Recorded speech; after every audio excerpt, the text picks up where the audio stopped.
I found my husband in our living room with my son's fiancée only a few hours before the wedding. I was about to confront him, but a movement in the hallway stopped me. It was my son, Ethan. His face was a mask of stone. He looked at me and whispered, "Mom, I already know, and it's worse than you think." Hello, everyone. Thank you for being here with me today. Before I start my story, I'd love to know what city you're joining me from. Feel free to share it in the comments. Now, let me immerse you in this story. On the morning of my son's wedding, I woke up at 5. I couldn't sleep.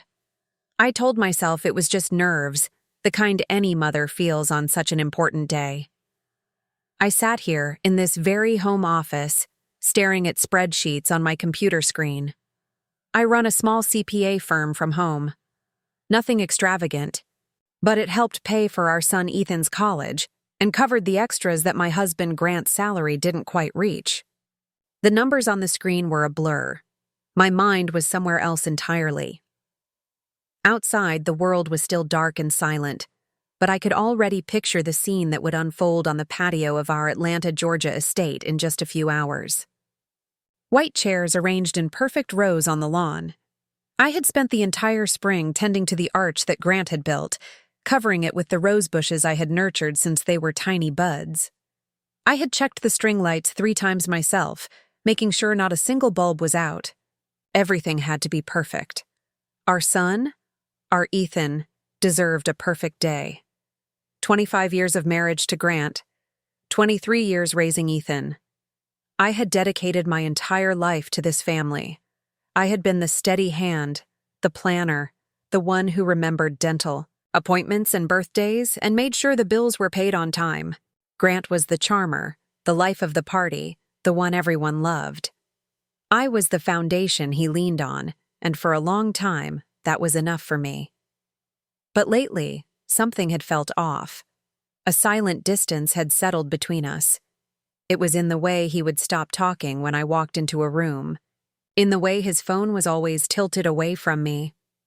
When I asked if something was wrong, he would simply laugh it off. "Just work, honey," he'd say. Big promotion on the line. I chose to believe him. What else could I do? You don't toss 25 years of history overboard because of a feeling. The click of the office door brought me back to the present. It was Ethan standing there in his pajamas, a mug of coffee in his hand. He looked exhausted with dark circles under his eyes. At his age, he had my practical nature, but his father's handsome features. "Mom, you've been up for hours," he said.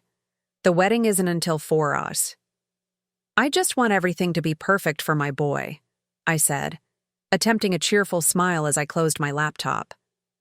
"Your dad is still sleeping.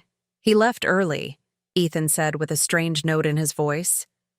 He walked over and sat on the edge of my desk, suddenly looking much younger. He said something about picking up a gift for Kendall's parents, the Prestons. I frowned. That was new to me. "Mom," he said, hesitating. "Can I ask you something?" I turned my chair to face him. Under the harsh light of my desk lamp, his worry was evident. "What's on your mind, sweetie?" He took a deep breath. "Do you think Kendall really loves me?" The question hit me like a punch to the gut. Kendall, his fiancée, ambitious, beautiful, a young architect from a wealthy, lifelong family with influence. On the surface, she was everything we had always wanted for Ethan. But I'd had my own doubts. I had seen how her eyes would sometimes drift when Ethan talked about his passions, how she checked her phone during family dinners. "Why would you ask that, honey? It's your wedding day." "I know, and maybe it's just last-minute jitters," he mumbled, staring into his coffee. "But sometimes when she looks at me, I feel like she's looking right through me, like I'm just a box she needed to check off on her way to the perfect life." He paused. "And lately, she's been spending a lot of time with Dad. They're always talking about finances, investments. She says he's mentoring her." I wanted to tell him about the things I had also noticed. How Grant's eyes followed Kendall around the room. How he always found excuses to help her with her coat or refill her drink. How he knew exactly how she liked her coffee. 2 sugars and a splash of milk without having to ask. Instead, I reached out and squeezed his hand. Wedding jitters are normal, sweetie. Marriage is the biggest step you'll ever take. It's not just jitters, Mom, he said, his voice breaking. He finally looked up at me, his eyes filled with a pain that terrified me. I think she's in love with someone else. I froze, the blood turned to ice. What makes you say that? Little things, he whispered. The way she lights up when Dad calls. How she always asks about him first when she comes over. I saw them in the garden yesterday just talking, and the way he looked at her. It wasn't how a father-in-law should look at his son's fiancée. I felt a flush rise up my neck. I forced my voice to stay steady. Ethan, that's a very serious accusation. I know, he said, shrugging. And I hope I'm wrong. God, I hope I'm wrong. Before I could reply, the door opened again. It was Grant. He was already dressed in an impeccable shirt and dress slacks, looking immaculate as always. Well, look at my 2 favorite people, he exclaimed, his smile not quite reaching his eyes. He seemed surprised to see Ethan there. Big day, son. You should be getting ready. He turned his attention to me. And you, Nora, you're going to wear yourself out. Kendall just called. She's coming by around 10 SAO to discuss some last-minute seating chart details. I watched Ethan's expression tighten. What details? He asked. Oh, just making sure her parents don't sit next to your Uncle Mark after that political argument last Christmas, Grant said with a dismissive wave. You know how special her family is. We should discuss it privately because of the politics and all that. Of course, Ethan said, his voice flat. We can't have the wrong people sitting together. The tension in the room was so thick you could cut it with a knife. I watched my husband and my son, and I knew deep in my soul that Ethan wasn't wrong. Something was terribly, horribly wrong. After Grant and Ethan left my office, a cold dread seized me. I was supposed to have a final call with the caterer at 10:30, a call I had been planning for weeks. I picked up the phone, my hand trembling slightly, and called them. I told them I had a family emergency and needed to reschedule. It was a lie. The truth was, I had cleared my entire morning. I couldn't shake Ethan's words, nor the nauseating feeling that Grant's false cheer had provoked. Something was happening in my house today, and for the first time in 25 years, I intended to find out what it was. I spent the next 2 hours pretending to be busy. I tidied the kitchen, which was already spotless. I rearranged the floral centerpieces on the dining room table. Every sound made me jump. Every passing car made my heart hammer against my ribs. I felt like an actress in a play performing the role of the happy mother of the groom. While inside, I twisted with anxiety. Exactly at 10:00, a sleek white BMW pulled into our driveway, Kendall's car. I watched from the kitchen window as she stepped out. Even in simple jeans and a blouse, she looked like she belonged on a magazine cover. She walked up to the front door with the natural confidence of someone who knows she belongs. My heart was beating so loud I could hear it in my ears. I crept out the back door and circled the house, crouching low behind the large hydrangea bushes that bordered our living room windows. I felt ridiculous, like a spy in my own home. But the need to know, the need to confirm my fears or dispel them was overwhelming. Through the large bay window I could see them. Grant had let her in, and they were standing by the fireplace, the spot where we took our family pictures every Christmas. He was pouring her a drink. I couldn't hear their words, but their body language said it all. They stood close, too close. His hand rested low on her back. It was a casual gesture, one that could be easily explained away, but it lingered there for a second too long. I clenched my hands into fists, my nails digging into my palms. 25 years we had built a life in this house. We had read stories to Ethan on that very sofa. We had hosted countless family parties in that room. And now my husband was standing there caressing another woman, my son's fiancée, on our son's wedding day. I was about to stand up to storm in like a fury and confront them right then and there. I didn't care about the scene. I didn't care about the wedding. I only cared about the scorching betrayal I was witnessing. But then I noticed movement in the upstairs hallway, a shadow in the glass's reflection. I looked closer. It was Ethan. He was standing at the top of the stairs, hidden in the shadows, watching them too. The sight of him, so still and broken, stopped me cold. This wasn't just my pain. It was his. Downstairs, things had escalated. Kendall's hand was now on Grant's chest. She leaned into him, her head tilted back, a smile playing on her lips. She said something, and he laughed. It was a sound I hadn't heard from him in years. Light, genuine, happy, the way he used to laugh with me when we were young, and everything seemed possible. In that moment, I saw my husband transform into someone I didn't recognize. Someone alive in a way he hadn't been with me for a long, long time. Then his hands were in her hair, and they were kissing. It wasn't a quick peck. It was a deep, passionate kiss, the kind you see in movies. My vision went red, a roar filled my ears. I took a step toward the house, ready to rip the door from its hinges, ready to scream until my lungs gave out. And then a hand gripped my arm. I spun around, my heart leaping into my throat. It was Ethan. He had slipped out of the house and come to find me. His face was pale, ashen, but his eyes burned with a cold, hard determination I had never seen before. "Mom, don't," he whispered, his voice strained. "Not yet, Ethan. I choked on the words. I couldn't even say it. "I know what it is," he said. His voice was steady, though I could see his hands trembling. "Mom, I've known for weeks. Weeks." The word came out as a strangled whisper. I stared at my son, the boy I had raised, who now looked at me with the eyes of a man who had seen too much. We were still crouched behind the hydrangeas. The beautiful flowers I'd been so proud of were now serving as a hiding place for the destruction of our family. Inside the house, my husband and my son's fiancée had moved from the fireplace to the sofa. I couldn't bear to look. "I didn't want to believe it at first," Ethan said, his voice low and urgent. I kept making excuses for them. "He's just being kind. She's just nervous about joining the family." But it kept happening.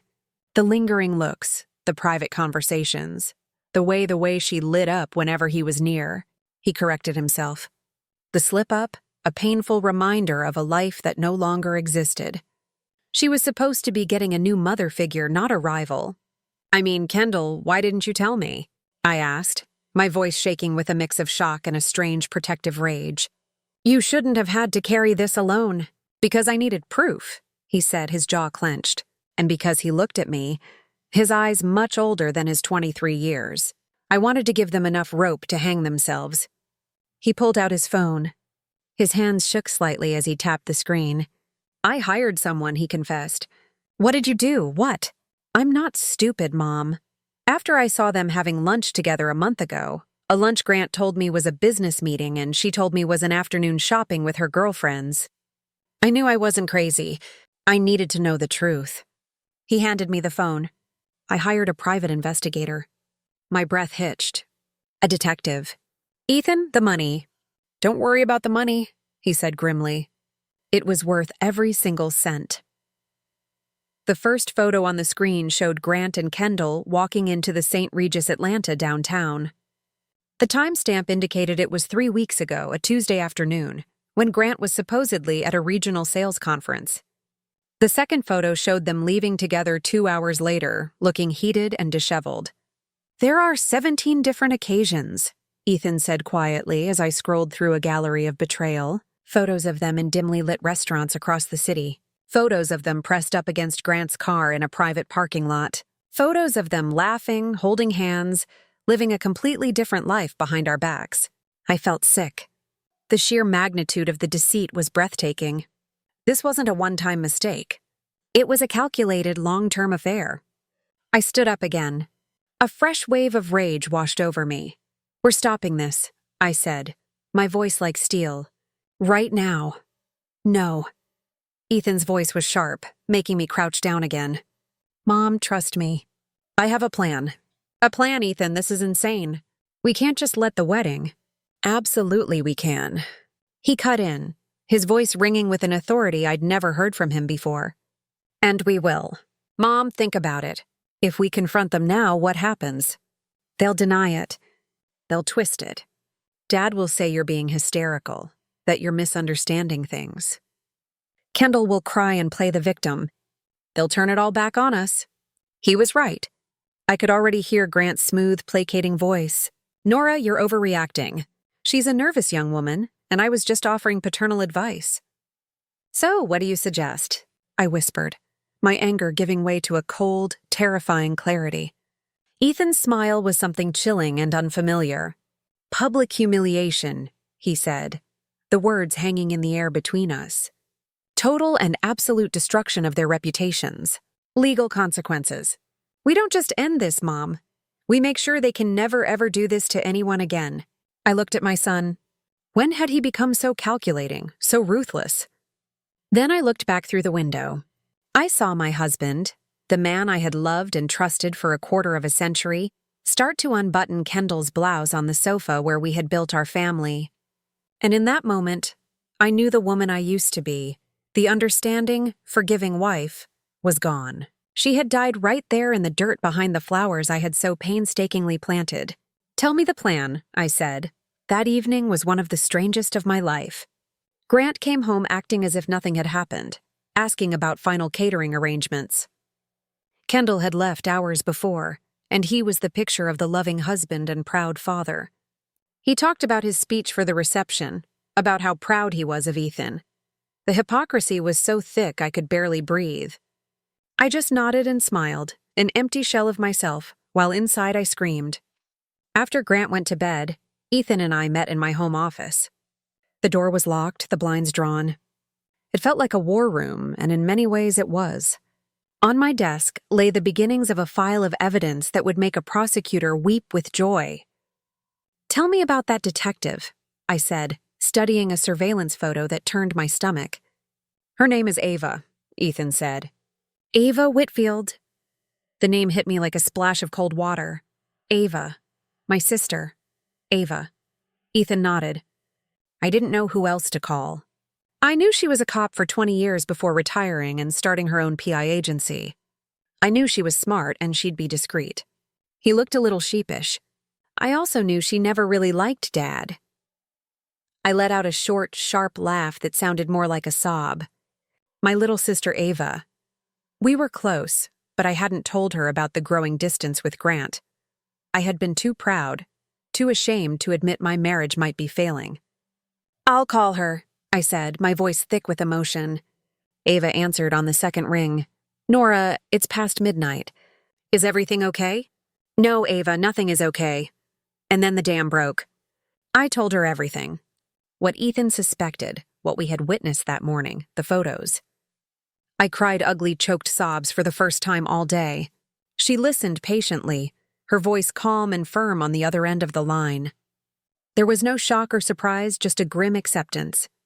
I'm not surprised, Nora, she said quietly when I finished. I've seen the way he looks at that girl. I was hoping I was wrong. Ethan told me about the photos, I said, wiping my eyes. What else do you have? More than you probably want to know. Her voice turned professional. I've been tracking their movements for 3 weeks. They meet twice a week like clockwork at the St. Regis Atlanta. He always pays in cash. They eat lunch at fancy restaurants he'd never take you to. Last week, he took her to Cartier. I felt that flush of rage again. Our money. The money I managed so carefully. The money that was supposed to be for our retirement, for our future. And Nora, Ava's voice was soft. There's more now. Something bigger. I've been digging into Grant's financials, trying to figure out where all this cash for the hotel rooms and gifts is coming from. He's been sloppy. What did you find? I asked, dreading the answer. There was a long pause on the line. It's not just Kendall, she said, voice heavy. It's not the first time. I found a series of regular monthly payments going back 15 years, always to the same person, a woman named Natalie Pierce. The name meant nothing to me. Who is she? I did some digging. She was a junior associate at his old firm when Ethan was a child. She left abruptly about 15 years ago. The payment started a few months after she left. Ava took a deep breath. Nora. She has a daughter, a 15-year-old girl named Zoe Pierce. I ran a background check. The father isn't listed on the birth certificate, but I'd bet my license that Grant is her father. The phone felt heavy in my hand. I couldn't breathe. A daughter, an entire other child, 15 years of lies, 15 years of a double life, the secret trips, the inexplicable expenses, the emotional distance, it all clicked into horrible clarity. I have to know for sure, Ava, I whispered. I know, she said. I'll handle it. But Nora, you have to be prepared. When this drops, it's going to be a nuclear bomb. I know, I said, my voice cold and hard. That's exactly what we're counting on. The 24 hours leading up to the wedding were a blur of calculated deception. I moved through the preparations like a ghost, my body on autopilot while my mind raced. I smiled at relatives. I approved the final table settings with the wedding planner. I even helped Grant with his tie, my fingers brushing the silk fabric as I imagined tightening it around his neck. Every interaction was a performance, every polite word a lie. Ava worked quickly. She was a professional, and this was now personal. She told me she had a contact at a private lab. It's risky, Nora. But if we can get a clean DNA sample from Grant, we can get a non-legal preliminary comparison to a sample from the girl. That night, after Grant fell asleep, snoring softly beside me in the bed we had shared for a quarter century, I crept out of the room. My heart pounded with every creak of the floorboard. I went to the bathroom and took his toothbrush from its holder. My hand shook so badly I almost dropped it. It felt like the ultimate violation. But what was this compared to the violations he had committed against me, against our family? I carefully tucked it into a plastic bag and left it in the mailbox for Ava to collect before dawn. The next day, as the house buzzed with the chaotic energy of florists and photographers, Ava called. I've got more on the money, she said, her voice grim. It's worse than we thought. We met in my car, parked on the street, away from the house, the only place I felt safe to talk. She opened a laptop and turned it toward me. On the screen was a spreadsheet, a dizzying array of numbers and dates. I did a full analysis of your joint accounts, your retirement funds, everything, she said, pointing to a highlighted column. Look at the pattern. For years, Grant has been making regular cash withdrawals, small amounts, $500 here, $700 there, never more than $1,000 at a time, always from different branches. I thought it was for his hobby, I said, stunned. He always told me he was investing in rare coins, something that required cash transactions. Another lie. His hobby was named Kendall, Ava said dryly. The cash for the hotel rooms, the expensive dinners, the gifts, that Cartier necklace. He paid for half of it in cash, but that's not the worst part. She clicked another tab. He's been taking loans out against your pension plan. I stared at the screen. There it was in black and white. A series of loans taken out against the retirement account I had so diligently contributed to from my small business. The account that was supposed to be our safety net, our security for old age. He had drained almost $60,000 in the last 18 months. How? I whispered. He would have needed my signature. He forged it, Ava said quietly. I compared the signature on the loan documents to your signature on your tax returns. It's a good forgery, but it's not yours. A wave of nausea hit me. This was beyond deceit. This was theft. He wasn't just breaking my heart. He was systematically dismantling our future piece by piece to fund his sordid affair. He was robbing me of the college fund we had built, of the life we were supposed to share. And Kendall? I asked, my voice barely audible. She's not an innocent victim, Ava said, her gaze hard. I'll get to her, but first there's something else. She hesitated.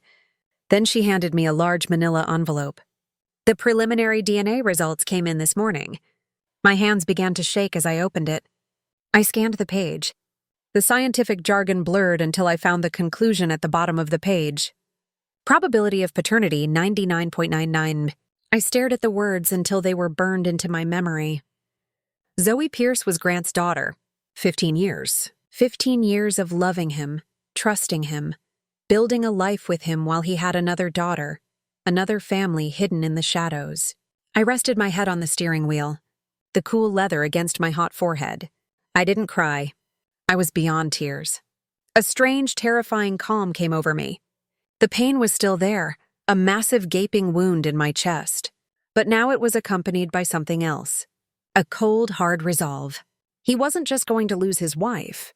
He was going to lose everything. Sitting in the car with my sister, that flimsy piece of paper in my hand felt heavier than a tombstone. It was the death certificate of my marriage, of the life I thought I had. A 15-year-old daughter. The words echoed in the silent car. How? How did you find her? I finally managed to ask, my voice sounding distant and strange to my own ears. Ava's expression was a mix of pity and professional resolve. It started with the payments. Once I had Natalie Pierce's name, it wasn't hard to locate her. She lives just 2 towns over, about 20 minutes away, Nora. 20 minutes. For 15 years, he had been living a secret life a short drive away. How many times had he told me he was working late? How many business dinners had he attended? How many weekend golf trips had he taken? My mind spun as I mentally reviewed years of excuses and lies, each one now taking on a new sinister meaning. I swung by the house yesterday morning. Ava continued, her voice soft. I posed as a market researcher. Natalie opened the door, and behind her I saw the girl Zoe. Nora. She's the spitting image of him. The same dark, intelligent eyes that first drew me to him all those years ago. The same smile. She's unmistakable. I imagined it. An innocent teenager in all this who looked just like my husband, a sister my son never knew he had. The thought was so surreal, so monstrous that I couldn't fully process it. My family wasn't just broken. It was a fraud, a carefully constructed lie that I had unknowingly helped maintain for more than half my life. Does the mother Natalie know about me? About Ethan, I asked. I can't say for sure, Ava admitted. But the way she lives, a nice house and a good school district, but no flashy career, it's clear Grant is her primary source of financial support. She has every reason to keep things quiet. He wasn't just paying child support, Nora. He was funding her whole life with my money, with our money, my consulting money, our joint savings, the money he stole from our retirement. The betrayal was so deep, so layered. I felt like I was drowning. It was a systematic plunder of my life's work, my trust, and my future. I handed the DNA report back to Ava. Put it with the rest of the evidence, I said. My voice, stripped of emotion, was numb. The shock was so profound, it had short-circuited my ability to feel anything but a cold, heavy emptiness. I thought about that girl, Zoe. What kind of man tells his daughter he can't acknowledge her? What kind of man raises one son in the light while keeping another child hidden in the dark? The cruelty, not just to me and Ethan, but to this innocent girl, was astonishing. And what about Kendall? I asked, needing to shift my focus to latch onto a target for the anger that was starting to melt the ice in my veins. You said there was more on her. Ava nodded, her expression hardening again. Right, Kendall, let's talk about the fiancé. She turned the laptop back to me and opened a new file. She's not just sleeping with your husband. She's been embezzling funds from her law firm. The words took a moment to register. She's a junior partner at a prestigious downtown firm, Ava explained, displaying documents that looked like internal financial reports. She's been inflating expense reports, creating fake invoices for non-existent consultants, and siphoning the money into a private bank account. They aren't large amounts each time, but it's steady. In the last year, she's stolen over $200,000, I gasped. $200,000? And I can trace some of that money directly to gifts for Grant, Ava said, showing me a bank transfer, followed by a credit card statement that showed the purchase of a $1,000 watch. She was stealing from her partners to buy gifts for her lover, who was stealing from his wife to buy gifts for her. It's the most perfectly disgusting circle of deceit I've ever seen. So Kendall wasn't just a homewrecker. She was a criminal, a thief, and she was about to marry my son, bringing her corruption and lies into the heart of what was left of my family. The numbness in my chest vanished, replaced by a white-hot fury. This wasn't just about a broken heart anymore. This was about protecting my son. This was about justice. This was about making sure these two people faced the consequences for every lie, every dollar, every broken promise. Okay, I said, looking my sister in the eye. The wedding plan. Let's go over it one more time. I want it to be perfect. The knowledge of Kendall's embezzlement added a dark, criminal layer to the already stunning betrayal. It changed everything. This was no longer just a messy, heartbreaking domestic drama. It was a conspiracy of fraud and theft perpetrated by the two people who should have been closest to us. How did you get all this? I asked Ava, pointing to the damning financial documents on her laptop screen. We were still in my car, the air thick with the smell of conspiracy and stale coffee. Kendall isn't as smart as she thinks, Ava said with grim satisfaction. She got careless, and I have friends on the police force who were willing to pull some strings when they heard the story. A buddy of mine on the economic crimes unit took one look at these patterns and knew exactly what he was seeing. She pointed to the screen. She was moving the money through a shell corporation she set up using her mother's maiden name. It was amateur. I thought of Kendall's parents, the Prestons. They were pillars of the community. Her father was a respected federal judge. Her mother was on the board of 3 different charities. They moved in circles where reputation was everything. They believed their daughter was a shining star on the rise, marrying into a good, stable family. They had no idea their golden girl was a thief, and the stable family she was marrying into was a house of cards built on lies. The public humiliation was going to destroy them, too. For a fleeting instant, I felt a pang of pity for them. They were innocent collateral damage, but that feeling was quickly extinguished by the fire of my own betrayal. So Grant is stealing our retirement money to buy gifts for his mistress, I summarized, the words tasting like venom. And Kendall is stealing from her firm to buy gifts for my husband, her lover, who is also her future father-in-law. I shook my head in disbelief. This is movie stuff. It gets better, Ava said, a wry twist to her lips. Some of the money Grant took out of your pension plan, he invested in a sure-thing real estate deal Kendall recommended to him. Let me guess, I said, my voice dripping sarcasm. The deal fell through. The deal never existed, Ava confirmed. The money went straight into that secret account of hers. She was stealing from him, too. He was so blinded by his own ego and infatuation that he never even saw it. I had to laugh. It was a bitter, joyless sound. My brilliant, charming husband, the man who always thought he was the smartest person in the room, was being conned by a 20-something embezzler. It was almost poetic. We spent another hour going over the evidence Ava had collected. She had everything: bank statements, surveillance photos, cash-paid hotel receipts, forged loan documents, and now a full criminal file on Kendall's activities that was ready to be handed to the prosecutor. And of course, the DNA report, the irrefutable proof that cemented 15 years of deceit. I looked at the file, the neat tabs and organized pages that represented the complete demolition of my life. 25 years of marriage reduced to a stack of incriminating documents on the passenger seat of my car. Suddenly, a wave of exhaustion washed over me, so deep it felt like a physical weight pressing on my chest. Ava, can we do this? I whispered. Can we really stand up in front of 300 people and do this to our family? Ava reached over and put her hand on my arm. Her grip was firm, reassuring. Nora, listen to me, she said, her voice serious. What other option do you have? If you confront them in private, they will lie. They will manipulate you. They will turn Ethan against you. They will deny until you start thinking you're the crazy one.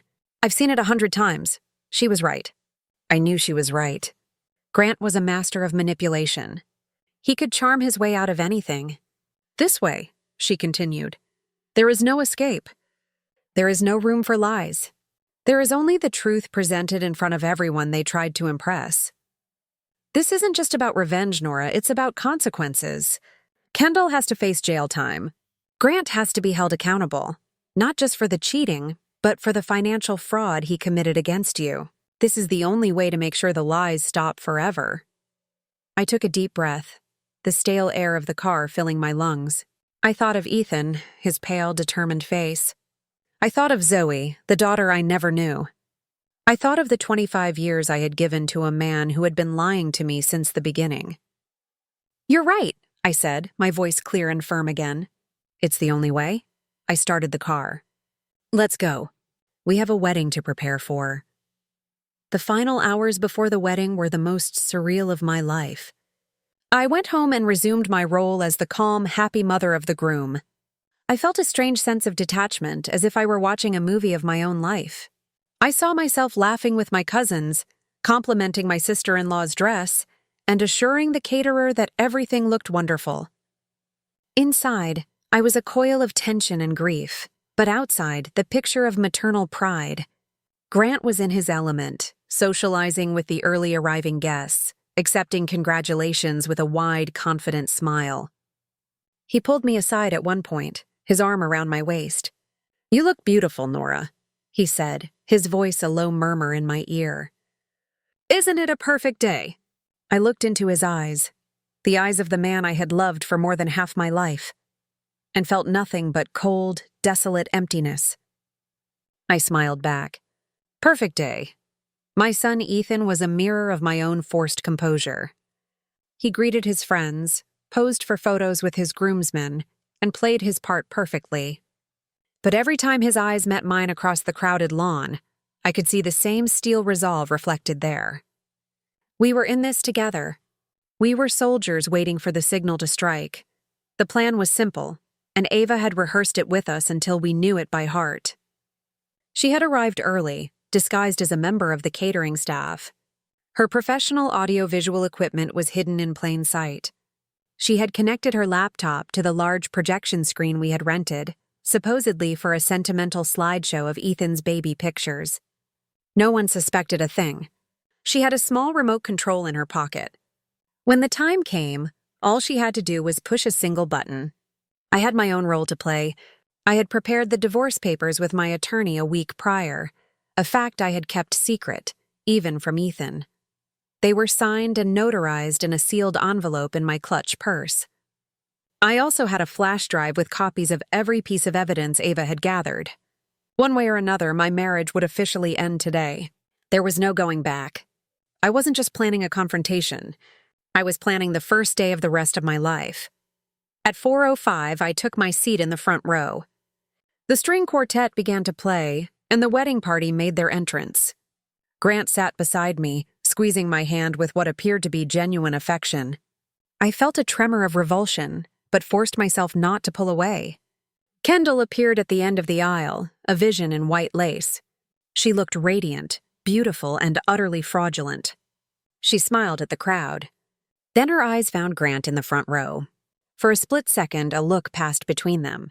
A look of shared secrets, of triumphant conspiracy. They thought they had won.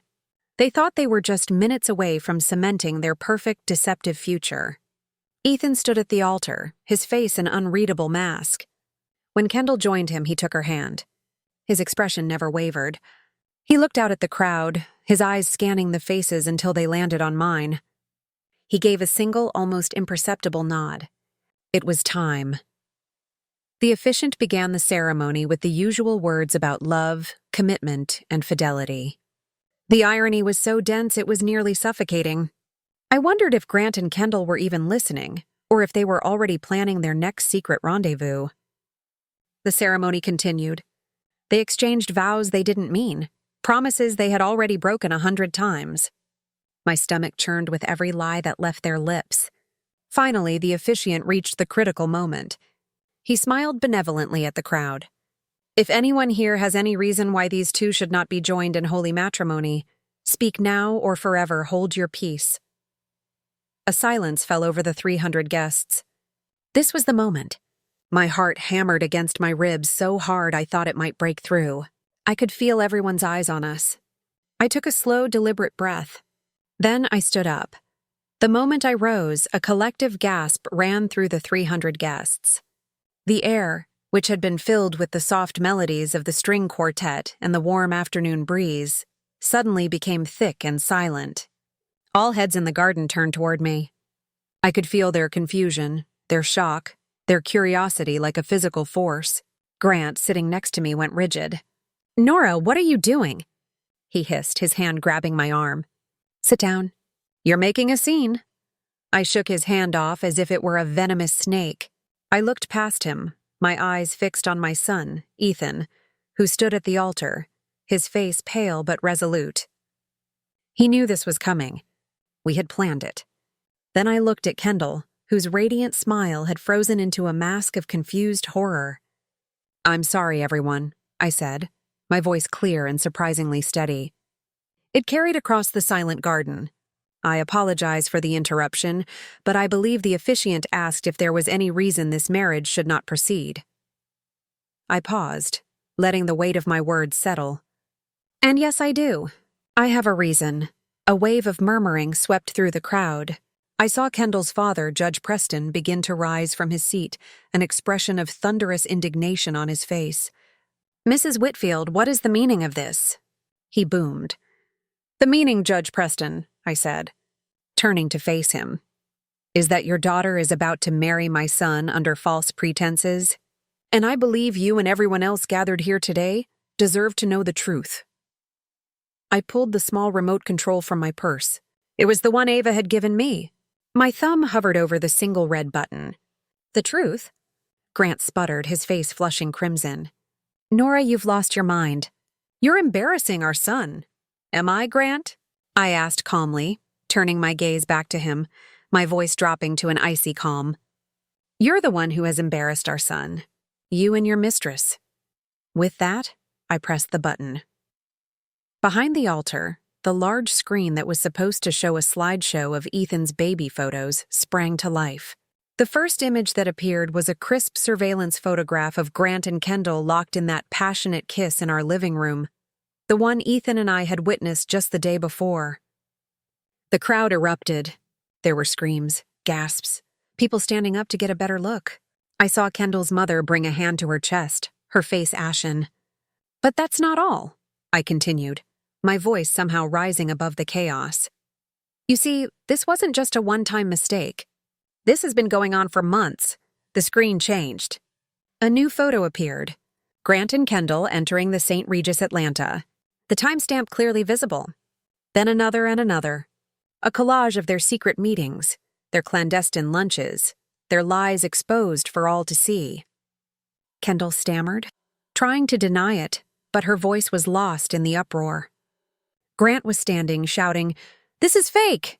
Those are photo montages. Nora is having a nervous breakdown." Am I, Grant? I asked quietly. Then perhaps you can explain this. The screen changed again. This time it displayed bank statements. My finger on a close-up photo pointed out the suspicious cash withdrawals, the forged signatures on the pension plan loan documents. A Cartier receipt for a $15,000 necklace flashed on the screen, followed by a photo of Kendall wearing that same necklace at her bachelorette party. The noise from the crowd began to diminish, replaced by a stunned, horrified silence. This was no longer just a cheating scandal. It was something darker. My husband has been systematically stealing from our family's retirement savings to fund his affair, I announced. And his fiancée, the woman about to marry my son, has also been busy. The next slide showed the evidence of Kendall's embezzlement from her law firm, the fake invoices, the bank transfers. I could see her partners in the fourth row, their faces shifting from confusion to pure fury. And then I delivered the final devastating blow. But the best part, I said, my voice turning to ice, the true heart of the deceit that has defined my marriage is that my husband's lies didn't start with Kendall. The DNA test results filled the screen. The words probability of paternity, 99.99999%, were displayed in huge bold letters. Below there was a photo of a pretty smiling 15-year-old girl. This is Zoe Pierce, I said, my voice trembling with 15 years of repressed pain. She is Grant's daughter, a daughter he has kept hidden from me and his own son for her entire life. The silence that followed was absolute. 300 people staring at the evidence of a betrayal so complete, so devastating that even the most seasoned gossips were left speechless. And in that perfect, terrible silence, I watched the world I had known for 25 years burn to the ground. The silence was broken by a single sharp sob. It came from Kendall, who staggered, her face a ghastly white against the pure white of her wedding dress. Then she collapsed onto the ground in a heap of lace and shattered dreams. That single sound broke the spell. The garden erupted into chaos. People were yelling, pointing, pulling out their phones to record the disaster. Kendall's mother ran toward her fallen daughter, while her father, the judge, stood there, his face a mask of disbelief and utter humiliation. Grant froze for a moment, his face a kaleidoscope of rage, panic, and mounting horror. He looked from the screen to me, to the stunned faces of his friends and colleagues. He was trapped. There were no lies, no smooth words that could talk his way out of this. His carefully constructed world had been publicly and irrevocably demolished. Then he did the only thing a coward could do. He ran. He bolted, shoving his way through the stunned crowd, knocking over a tray of champagne glasses as he scrambled toward the parking area. He was literally trying to flee the scene of his own life's implosion. But Ava was waiting for him. My sister, still in her catering uniform, stepped out from behind a large oak tree bordering our property. She was a petite woman, but she moved with the confidence of a seasoned police officer. As Grant ran past, she put out her foot. It was a perfectly executed trip. Grant fell hard, hitting the manicured lawn and sliding for a few feet in his expensive wedding suit. "Going somewhere, Grant?" Ava asked casually, walking over to where he lay sprawled and gasping. By then, Ethan had left the altar and was beside me. He put a firm arm around me. Kendall was back on her feet, supported by her sobbing mother, and pointed a shaking finger at me. You planned this," she shrieked, her voice high with hysteria. "You planned this whole thing to ruin my life." "No, Kendall," Ethan said, his voice cold and clear, cutting through her hysterics. "You ruined your own life. You and him." He gestured toward his father, who was now being helped up by Ava. "Let go of me," Grant demanded, trying to pull his arm free from my sister's firm grasp. "Can't do that, Frankie," Ava said, using a childhood nickname that made him flinch. "You see, I'm a licensed private investigator, and I have reason to believe you have committed multiple felonies, including financial fraud. But don't worry, we're not here to talk about you right now." She looked over her shoulder. "My business is with her." Two uniformed police officers were walking calmly through the parting crowd. They weren't here for Grant's fraud. That would be a civil matter for my lawyer to handle.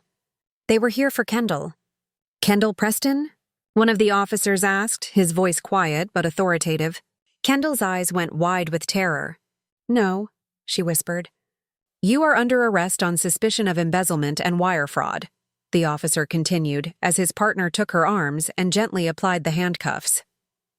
The click of the cuffs closing was the loudest sound I had ever heard. I saw Kendall's face crumble as the realization hit her that this was not just public humiliation. This was not just a canceled wedding. This was real. There were going to be real legal consequences. Her life, as she knew it, was over. As the police led a sobbing Kendall away, her parents watched in stunned horror. The photographers who had been hired to capture a fairy tale were now capturing the fall of a prominent family. Their flashes popping relentlessly. The crowd began to disperse. Some left quickly, not wanting to be a part of the disaster. Others lingered, whispering in shocked huddles, their phones still held high, recording everything. In the midst of the chaos, I finally felt my strength leave me. Ethan held me. "It's over, Mom," he whispered. "It's finally over." I looked around at the ruins of the perfect day I had planned. It was a mess. It was a nightmare. But for the first time in months, I felt like I could finally breathe. If you're still listening, would you do me a huge favor and hit the like button on this video and comment the number 1 below? It lets me know you've supported me and tells me you're here with me on this journey. Your support is a huge encouragement to me. Please comment the number 1 and let me tell you what happened next. The 3 hours that followed the explosion were a blur of flashing blue lights, hushed conversations, and the slow, painful process of dismantling a wedding that never was.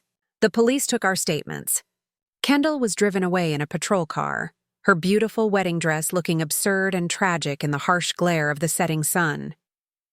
Grant, after being questioned and released, simply disappeared. He got into his car and drove away without a word to me or his son. "And you?" Ethan asked, a flicker of the old warmth returning to his eyes. "I don't know yet," I answered honestly. "I think I'm just numb." The next few weeks were a painful, messy ordeal. The story, as expected, became a local media sensation. Scandal on wedding day, fiancé arrested at altar, groom's father implicated in decades of deceit. Our names and faces were everywhere. I stopped answering the phone. I stopped leaving the house unless absolutely necessary. My small CPA firm suffered. Some longtime clients quietly took their business elsewhere, uncomfortable with the notoriety. The day after the wedding, I did exactly what I had planned. I walked into my lawyer's office, my purse containing the signed divorce papers and the flash drive of evidence, and I filed. With the mountain of proof we had, Grant didn't even try to fight. The legal process was swift and brutal. In the settlement, I got the house and a significant portion of his remaining assets as compensation for the fraud he had committed against our retirement funds. It wasn't a victory. It was restitution. Kendall, facing overwhelming evidence, took a plea deal. She was sentenced to 2 years in a low-security prison and ordered to pay back every last cent she had stolen. Her family's reputation was shredded. Grant's fall was quieter, but no less complete. He lost his job, his reputation, and the respect of everyone he knew. He moved into a small apartment across town, and from what I heard, he rarely showed his face in public. But the most complicated part of the aftermath was Zoe. 2 weeks after the wedding, I received a letter. It was from Natalie Pierce, Zoe's mother. It was short and to the point. She apologized for the pain her past relationship with Grant had caused and said her daughter Zoe had learned the truth from the news and wanted to meet Ethan and me. I sat with that letter for 3 days. What was I supposed to do? This girl was the living embodiment of my husband's biggest betrayal. But she was also an innocent. She hadn't asked for any of this. She was my son's sister. I showed the letter to Ethan. He read it, his face grim. "I want to meet her," he said immediately. "She's my sister, Mom. She deserves to know her family or what's left of it." So I made the call. We agreed to meet at a neutral location, a quiet coffee shop in a town halfway between ours. I was terrified. As we waited for them to arrive, I twisted the napkin in my hands until it was a frayed mess. Then they walked in. Natalie was an ordinary, tired-looking woman who seemed to carry the weight of her secrets in the slump of her shoulders. And behind her was Zoe. The moment I saw her, my breath caught. Ava was right. She had Grant's eyes, the same dark, intelligent eyes that had made me fall for him all those years ago. She looked scared and uncertain, clutching a book to her chest like a shield. And in that moment, looking at this innocent girl who was a victim in all of this, I knew my anger was not with her. It was with him, always him. That first meeting with Zoe was awkward. Words felt clumsy and inadequate. Ethan, bless his heart, did most of the talking.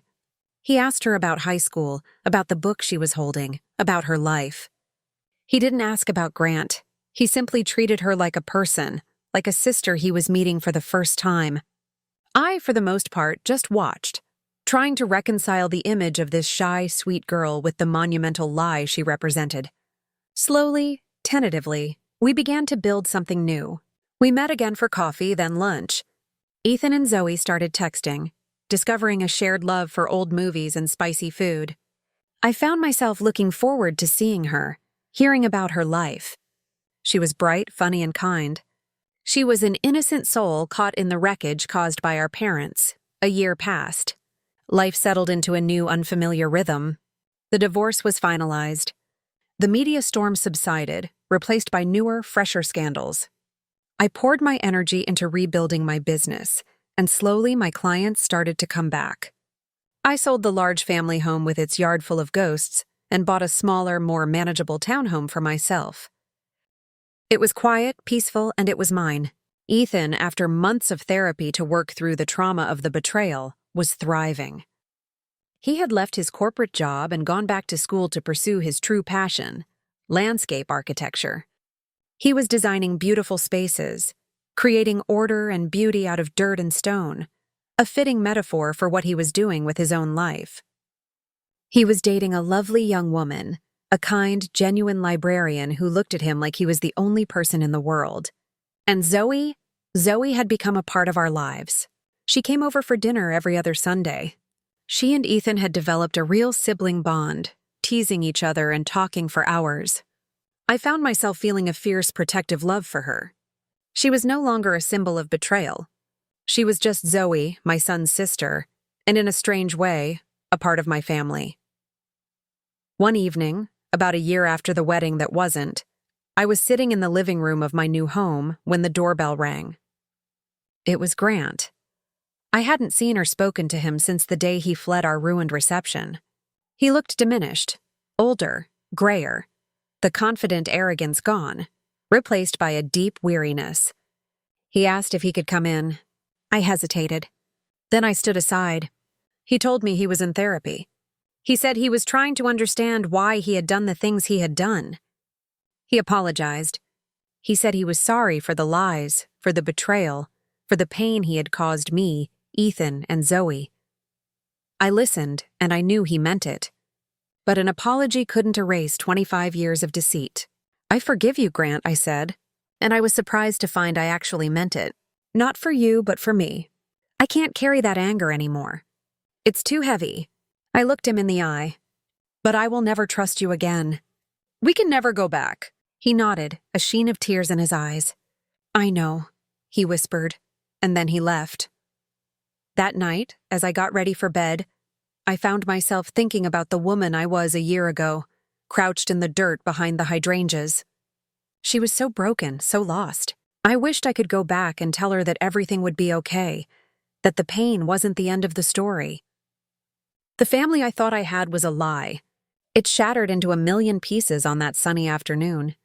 But what Ethan, Zoe, and I built in its place was smaller, quieter, and imperfect. But it was honest. It wasn't built on comfortable lies, but on a difficult, painful, and ultimately freeing truth. We had lost everything, but in doing so, we had found something real. And for the first time in a long, long time, that felt like enough. Thank you. Thank you for listening to my story. If you've been through something similar, or if any part of this has resonated with you, please feel free to share your thoughts in the comments. Your stories matter, and if you'd like to hear more, please consider liking this video and subscribing to the channel. Be kind to yourselves, and I'll see you next time. Before I close here is the advice I earned the hard way. Betrayal isn't your fault, and you don't have to negotiate with lies. Start by telling the truth to yourself out loud, even if your voice shakes. Secure your basics. Drink water, eat real food, sleep when you can. Secure your life. Change passwords, separate accounts, freeze credit, backup files. Save every receipt and message.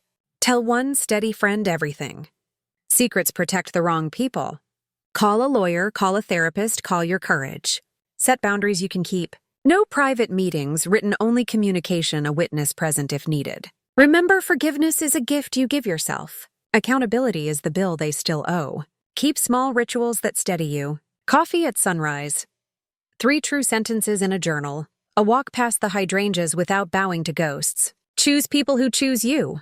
I watched Ethan and Zoe prove that family can grow after wreckage. You will laugh again, plan again, love again, carefully, honestly on your terms. If you need permission to leave to stay strong to start over, this is it. Stand up, gather your proof, and walk toward the morning you deserve. We didn't rebuild the old house. We planted a new garden, and it's finally blooming.